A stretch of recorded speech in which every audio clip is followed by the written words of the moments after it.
From a humble start to the biggest MMORPG in Minecraft, Wynncraft's evolution over the last 10 years has been nothing short of remarkable. But how do you keep a server popular for such a long time? Well, with two things: good server content and a dedicated community. So let's take a look at how Wynncraft and its community has evolved since its inception. It all began when a trio of visionaries got together: Salted, the mastermind, Grian, the builder, and Jumla, the server dev. Inspired by games like Diablo, RuneScape, and Smash, Salted, coming from the Crafted Movie YouTube channel, had the idea of making a MMORPG within Minecraft. Together with his two friends and admins Crunkle, Thomas63, and Hi, my name is AJ, and a content team made up by many volunteers, the work started. Upon its launch, April 29th, there were 4 classes: Archer, Warrior, Mage, and Assassin, but Assassin was locked behind the VIP rank. But the game lacked content, having only monsters for XP and a few dungeons and cities. The community at the early start was also just mainly crafted movie viewers, but things would move quickly. With lots of small updates, it was time for the next big one. With the pet update came pets, dueling, the VIP town for ranked players, and most popular, swarms. Mobs would flood cities, and it became so popular a group was created to track them down. And with a new endgame jungle, Wartho27 was the first to reach the max level of 70. Later, Sam Abyssal achieved the feat of reaching the max level on all 4 classes, and discovered an accidental extra level that required the same amount of XP as leveling from 1 to max, and this secret level still exists today. Then, the quest update brought a quest system and skill points, as well as the toughest boss at the time, the Corruptor of Worlds, which would require a team of 6 players to defeat. The player base also grew when YouTubers Failboat and Sam Gladiator joined the server, but the start of the dedicated WinTubers began with Igbar von Squid's skits and Mr. Sebulonian's quest guides. Then came the ocean update, adding more islands and a larger ocean. The Nether, where players could fight each other, but most notably a higher level cap of 75, and a new boss, Bob's Reincarnation. The first year came to an end, and it was time for Wynncraft to start its next year. In its second year, Wynncraft received several major updates. The spell update was the first big update, which changed many of the class's spells and added a mysterious gate at the end of the ocean. Nether PvP was made unaffected by gear and skill points, making it more popular, with players fighting for a spot on the PvP leaderboard. The update also attracted a lot of content creators, such as the Cirque and Hassack, who started making Let's Play videos, while Adventures with Hippie and Blue Lixard created useful guides for the community. Even big YouTubers like In the Littlewood and BOO did a few playthrough episodes, helping to boost the game's popularity even further. And In the Littlewood would later get his own area in the game and an NPC in the modern quest Deja Vu named after him. The mob update was the most significant update during this time, which changed everything. It introduced much improved mobs and a whole reworked desert with an added mesa where there was lots to do. However, due to changes in the EULA, the update also got rid of the VIP town and the XP bonus that ranked players had, but a new rank, VIP Plus, was introduced along with class reskins, and then Assassin was also made available for everyone to use. This year also saw the birth of several sub-communities within the game, such as the Theory community, which started with SteelX Awesome's first theories on the forums. The featured Wynncraftian selection was also introduced, featuring notable members of the community and their achievements. Jangdal also became the first to make covers of the game's note block songs, which started a whole new music community. The Halloween update came next, with only a few quests. However, the winter update would later bring even more content, including a whole new region, the Frozen Valley with Lusico, and the new challenge for players to take on, the Tower of Ascension, with the new hardest boss in the game, Death.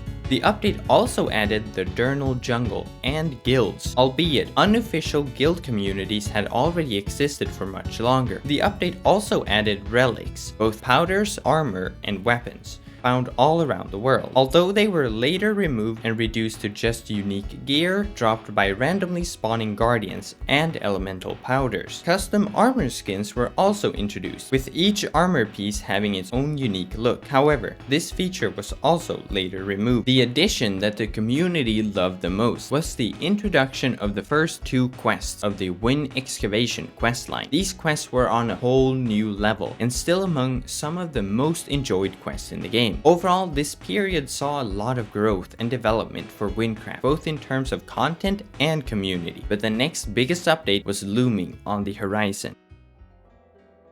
The third year of Wynncraft was marked by a sense of anticipation for the upcoming Gavel update, which had been teased for over a year with the gate to the province at the edge of the map. Although the winter update had just been released, players were already looking ahead to what was next. Theories about the land of Dern began to circulate on the forums as well. And as the players eagerly awaited the Gavel update, a small update was released adding the final 2 quests in the Wynn Excavation questline, which were received with the same enthusiasm as the first 2.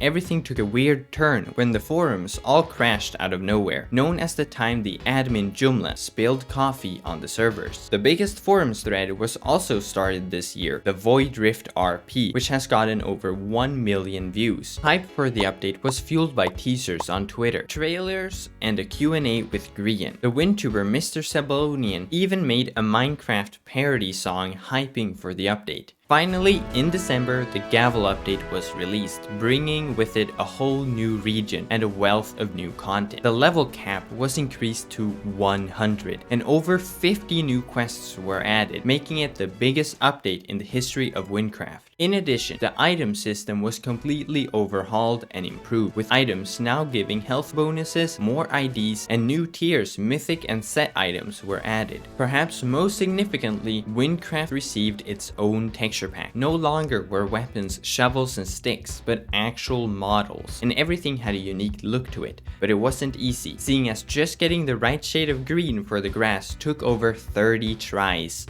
With all the new content, you might think it would have been easy to level to 100 fairly quickly, but the endgame was sorely lacking, with barely any quests past level 80. Nevertheless, J6 Unlimited quickly became the first player to reach level 100. And the hardest bosses had also been dethroned when Kira's Hive was added, being an extremely difficult boss upon release when everyone was still getting used to the new item system. But with a double XP, the quest upon completion would help you level faster than anything else. Overall, the third year of Wynncraft was marked by a sense of anticipation for the Gavel update, as well as excitement over all the new content it brought. Despite the continued need for more endgame content, the community remained engaged and eager to explore all that Wynncraft had to offer.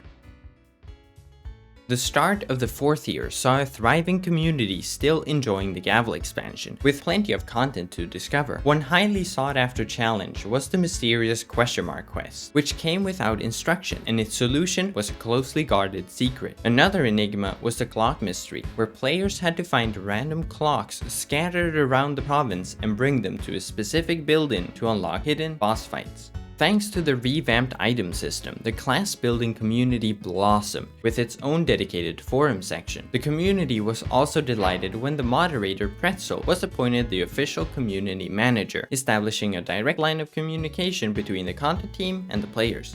The year also saw the inception of WinCon, the community's own convention, which in later years evolved to a very special event. However, everything wasn't all awesome. A rival MMO server, Centrella, was released and many content creators and players switched over to try it. However, it couldn't compare, and so eventually everyone returned to Wynn. With the new level cap, the Easter egg level was reinstated, and so Brodinger and Motoki 1 were the first to reach level 101. And on April Fool's Day, the next major update was announced, promising a steampunk island. Though most dismissed it as a prank, many wondered if there might be some truth to it. In the summer, the gameplay update arrived, featuring significant dungeon revamps, new content, and corrupted dungeons for high-level players. The update also introduced boss altars around the map and a revamped question mark quest, now allowing players to share the solution. The most significant addition was probably elemental powders. Before the Gavel update, you could use them to add effects like fire aspect to your weapons. But with the new item system introducing elemental defenses and damages, these new reworked powders added special elemental abilities to weapons and gear. The Halloween update followed, introducing a new rank, Hero rank, and offering more character slots for ranked players. Daily crates and mob totems also made their debut, along with a high-level corrupted dungeon. But it was the new Demon Cave in the Molten Heights that became the new favored spot for high-level players to grind. The winter update concluded the year, adding the long-teased Corcus Island, which many had thought was just a prank. Though players couldn't yet explore it, they knew it was there. The Winter Fair was also added, with Christmas-themed minigames to enjoy. The fourth year was filled with exploration of Gavel's vast content, new additions, and the start of anticipation for the next major update. It was a year of excitement and growth, and everyone looked forward to what was next.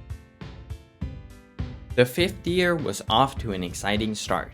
The new Corcus Island was in the game, and it wouldn't take long before the entire update came out. The actual update was based on a suggestion from the player Mr. Coffee Time, who got a small secret Easter egg added into the update. The update brought a plethora of endgame quests and content to satisfy the community's desires since the Gavel expansion.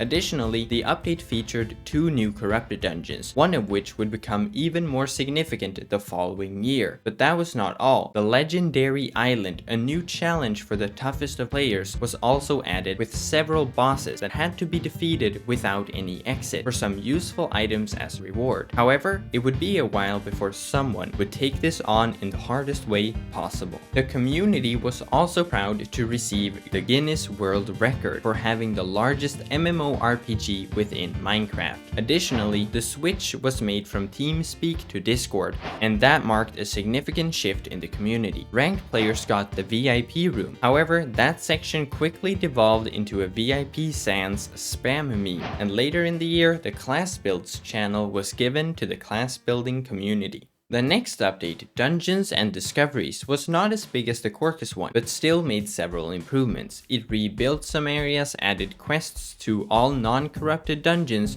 which were required to complete in order to take them on. Relics were replaced with Discoveries, which were secret lore stories hidden around the map, with XP as reward. Players were also pleased with the changes made to the quest book, which now had a modern feel to it, and there was also added increased storage to the bank, allowing players to buy multiple pages worth of space. And so the year came to an end, having given in-game players more content to complete and challenges to take on.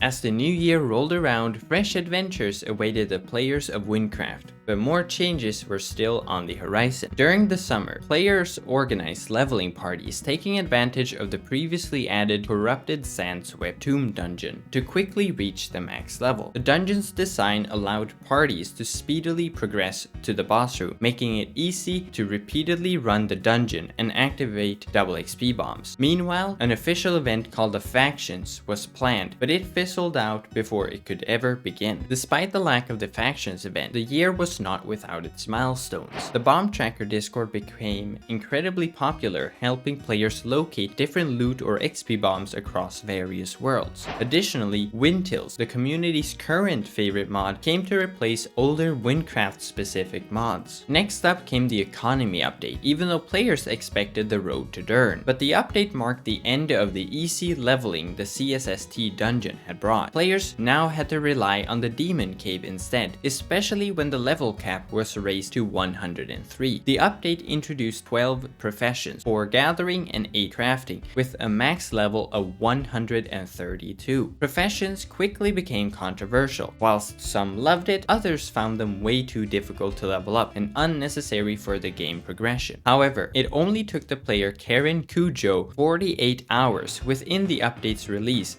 to be the first to get any profession to level 100. There were also many rebuilds to various areas, including Deathless, the main city. While the city's new look was visually impressive, some veterans found it hard to see their favorite town completely revamped. A new high-level corrupted dungeon was also added, though it was not as easily repeatable as the CSST dungeon. Furthermore, the update included new discoveries in the desert and doubled the number of pages available in the bank. The dwarf Dwarfs and Dogons questline was also added, giving the endgame levels finally some well-needed quests. YY Gamer, a skilled player, managed to complete the legendary island with one of the hardest challenges, a 1 health no-hit build. He emerged victorious, having defeated the game's toughest bosses without taking any damage. The biggest addition of the year was the trade market. Teased in the update trailer, the market allowed players to buy and sell items from one another within the game without the need for direct trades or shop listings on the forum, and it quickly became an indispensable feature for all players. And so another year ended with lots more content for the community to enjoy. With professions, some players leveled up their skills, whilst others had yet to embrace this new feature. Nevertheless, it didn't take long before Awesome became the first player to reach the maximum level of 132 in a single profession, a remarkable feat. In June, a smaller patch was released, adding 3 challenging new game modes: Hardcore, Ironman, and Craftsman, which would limit you to 1 life, no trading or bank storage, and only crafted items, respectively. Each mode presented its own unique difficulty, but the owner, Salted, proposed an even greater challenge, completing the game with all 3 modes combined. Although it took some time, the player Cows Hate Moose was the first to reach level 103, but fell short of completing the game. Later in the year, YY Gamer, later followed by Linnyflower, was the first to complete the challenge with all 3 game modes. Additionally, players Tiger and Andrew competed to level up all professions on all characters, with Tiger ultimately emerging as the victor after reaching level 80 in all 12 professions on all 13 available characters. During this time, Novalescent started recreating spells of Wynncraft on a private world, which led to visual improvements being added in the upcoming update. He would also incorporate this system in the future WinCon events. This year also marked the removal of the shoutbox on the forums, which was a disappointment for the community, since it highlighted all the latest threads. The Silent Expanse update arrived and proved to be a game changer for endgame players. Quests and content were previously limited to around level 80s and 90s, but with the new level cap to 105, this update added an entirely new endgame region, complete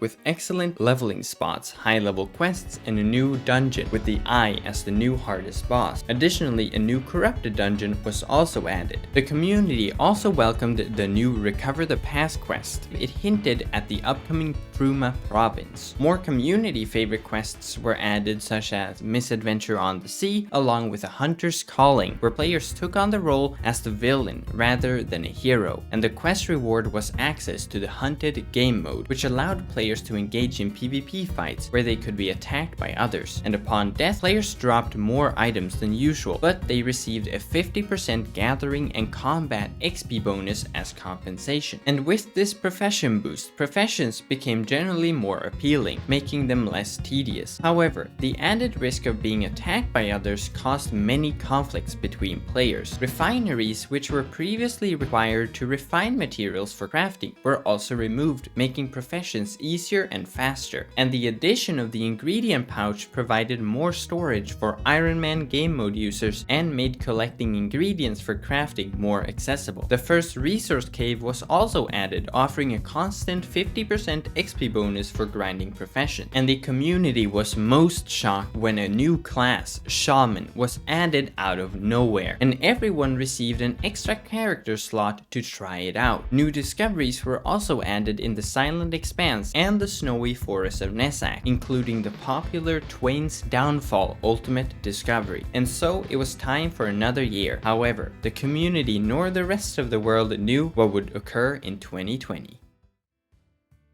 Starting the 8th year, the Wynncraft community was thriving, with players leveling up to the new max level and more getting into professions with the new Hunted mode bonus. When the pandemic struck the entire world, it brought everything to a halt, including people's daily routines. But with more time spent at home, the Wynncraft community was able to spend a lot more time playing. This resulted in a growth of new players, especially when Tommy Innit did 2 videos showcasing the server to his large following. Many players players also started leveling up their classes and professions while attending online classes. Professions added 2 years prior were made easier with the previous update and gained popularity. The Profession Tryhard Discord was created where players dedicated to leveling professions would gather. The Discord server also introduced custom challenges and roles such as Completionist Tryhard for hardcore grinders and Mad Lads for those who accomplished the craziest of feats. And since everyone could spend more time playing, crazier achievements were reached. Potodang managed to be the first to level all 12 professions on one class to the max of 132, and he was closely followed by players Ha15224 and Alex, and many more profers were on their trail. However, nothing would be as monumentous as when the player Croaky gathered 50 players to the max capacity on one server to take on the new hardest dungeon from the previous update. It was an insane challenge because it would be both laggy and scale up the difficulty by spawning more minions based on the number of players in the dungeon. The class builds community also saw a boom when the Blues Build Discord launched, now being the biggest community Discord for finding builds. The content team wasn't all quiet during all of this either. They started sharing information and progression on the upcoming updates through content team posts to improve community communication. However, controversy quickly arose when the new upcoming rank Champion was announced to have built-in bomb tracker to compete with the popular community Discord and specific world slots to skip ahead when worlds were full. This caused a lot of debate around the subject of paid benefits, especially during Double XP weekend. The year ended with a whole week of Double XP, where players leveled up their combat and profession levels. However, some found a bug that during this time allowed them to duplicate billions worth of emeralds, the game currency, through the trade market. The economy, which had been fixed in the economy update, was ruined once again, and the value of everything would fall to new lows. The next year was upon us. The following year brought a massive update to Wynncraft, filling the void left by the previous year with a rework of the Gavel province, revamped builds and new quests like the Realm of Light questline, which got mixed reactions from the community. Additionally, the update added discoveries scattered throughout the province and endgame quests for high-level players. The update also introduced the Forgery chest, which rewarded players for completing all corrupted dungeons, and it added raids, which included challenging rooms, powerful bosses, and great rewards. 3 raids were added in total, and it took just 3 months for Fangxiang to complete 1,000 raid runs, followed closely by players Lemo and Nipnop. Player housing was also added, so players could finally have their own little home in the game. The guild system was also completely overhauled, bringing a revival to the guild community. Guild wars were now fought over guild towers, and defending them by getting different upgrades with materials earned by holding territories, and players could also earn bonuses while on their guild territory. However, large alliances working together to hold parts of the map proved difficult for smaller guilds to establish themselves in this new system. The update also added the Gathering XP identification. With crafted armor, profers could now get lots of XP bonus, which would solve all the controversies which came with using the hunted mode out of desperation for its XP bonus. With the new guild changes came another huge achievement. Avicia became the first guild to reach level 100, a significant achievement considering the amount of XP required. Guilds require a percentage of its members' gained XP, and between the guilds level 99 and 100, it would require 136 billion XP, which was 10,000 times more than the player equivalent. There were also a smaller update that came to make changes to the early game to better help player retention and experience, adding some new quests and changing some levels around. It would prove useful because a huge wave of new players came after both Wynncraft and Hypixel suffered through a large DDoS attack. Wynncraft managed to recover quickly, but Hypixel's Skyblock game mode ended up taking the time to undergo maintenance, leading to many players trying out Wynncraft in the meantime. Another new feature required players to skip to the next dialogue in quests by shift-clicking. While some appreciated the change, others did not take kindly to it. The pandemic continued and the community kept playing. The previous year had seen great achievements in profession leveling, however it would reach new heights when the player Ice Warrocks surpassed all players on the first page of the scoreboard by getting all profession levels on all 14 character slots past level 100, and the race would just continue, making the first page of the scoreboard a race to the top with players still fighting for a place. Later on came the addition of guild seasons and events. Guild seasons would try to solve the stagnation that plagued the guild war scene by resetting the territory claims once every few months, and events would be limited time occurrences where there would be unique cosmetics you could get from crates, but everyone could get free crates from their daily objectives. These events would later also add unique minigames for the community to play, and even art contests and official giveaways. Emerald pouches were also added to the game to help players save inventory space. Finally, Wynncraft became popular on Twitch, with its own tag and more streamers exclusively streaming its content. However, the tag wouldn't last forever, and as the year came to an end, Wynncraft prepared for one of its biggest updates yet.